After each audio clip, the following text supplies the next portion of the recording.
शहर कराची में आज भी डाकू गली गली धन्नाते फिर रहे हैं। कानून नाफिज करने वाले सिर्फ तमाशाई बने हुए हैं। इस वक्त हम मौजूद है करंगी बिलाल कॉलोनी में, जहां एक ऐसा दिलखराश वाक़या देखने में पेश आया, जहां फजल सरदार गारमेंट फैक्ट्री का नाम है। ये फजल सरदार तौलिए की फैक्ट्री है। यहाँ ठेकेदारी निज़ाम चलता है। ठेकेदार जिनका नाम अब्दुल मलिक साहब था, उनके साहबजादे का नाम काशिफ था। ये दोनों ठेकेदारी करते थे। इनके नीचे वर्कर जो काम करते थे, आज इनको पैसे देने का दिन था, तो आज दोनों बाप बेटे किसी बैंक से पैसे निकलवा के आ रहे थे ताकि वर्करों में पैसे तकसीम किए जाए। तो पीछे से मुसल्लह अफराद 3 डाकू जो धनलाते फिर रहे हैं शहर कराची में। और इस तरह के कई इशू शहर कराची में, जहाँ सिर्फ 10,000 के पीछे मोबाइल के लिए जान ले ली जाती है और पुलिस सिर्फ तमाशाई बनी है। और मौका वारदात पे पहुँच के पुलिस सिर्फ फोटो सेक्शंस कराती है, अपने आला अफसरानों को तस्वीरें भेजती है कि देखें जी हम जो है मौका वारदात में मौजूद थे। सवाल ये पैदा होता है कि आप मौका वारदात में मौजूद थे तो डाकू कहाँ चले गए।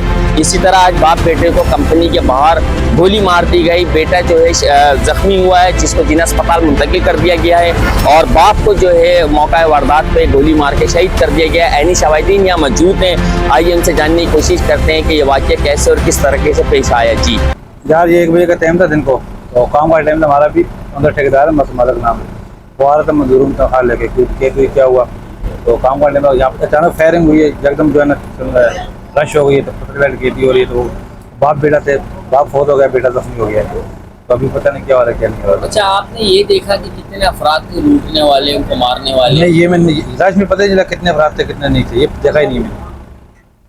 राज में पता नहीं चला, जो फायरिंग हुई रश हो गई ना एकदम, कितने थे कितने, ये पता चला कि बस बताया जा रहा है कि एक डाकू पकड़ा गया है जख्मी हालत में। नहीं, फिलहाल ऐसे किसी नहीं पकड़ा, कोई नहीं पकड़ा गया। मास्टर अपने मालिक का वर्कर हूँ और मैं अंदर काम कर रहा था। बाहर गोलियों की आवाज़ आई, मैं बाहर निकला था तो देखा तो मास्टर साहब को एम्बुलेंस में लेके जा रहे थे। तो अब्दुल मलिक साहब हलाक हो गए? जी जी। और उनके साहबजादे काशिफ, उनको टांगों पे गोली लगी। जी। तो आज पैसे देने का दिन? जी, आज पेमेंट देने का दिन। तो बैंक से पैसे लेके आ रहे हैं? जी जी। तो आपने देखा कि कितने डाकू थे, कितने फरार हुए, कौन पकड़ा गया? जब मैं बाहर निकला तो मेरे साथ ऑपरेटर है काम करने वाला, उनसे मैंने पूछा, उन्होंने कहा कि एक डाकू काशिफ ने गोली मारी है, वो जख्मी हालत में बात किया। तो डाकू पकड़ा गया? अभी इत्तला मिली है, वो मेरे साथ वाले मास्टर ने जिन्ना हॉस्पिटल से हमारे हेड मास्टर जो मास्टर शफी साहब।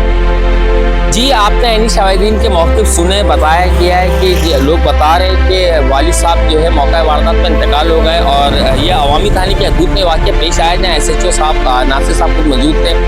मौका वारदात पर फ़ौरन पहुँचे। SSP तौहीद मेमन साहब भी फ़ौरन पहुँचे हैं। और जो है एक डाकू जो है लोगों के मुताबिक और पुलिस के मुताबिक जो है एक डाकू पकड़ लिया गया है, जिसके गोली लगी है, जिसको जिला अस्पताल मुंतकिल कर दिया गया है। फुटेजेस हमारे पास सारी मौजूद हैं। आप देख रहे होंगे किस तरह जो शहर कराची में जो क्राइम का रेशियो जो बढ़ता जा रहा है, और पुलिस जो है इसको कम करने की कोशिश में लगी हुई है, लेकिन मुसलसल नाकाम जो है उनकी नाकामियाँ दिखने में यहाँ आ रही है। जी।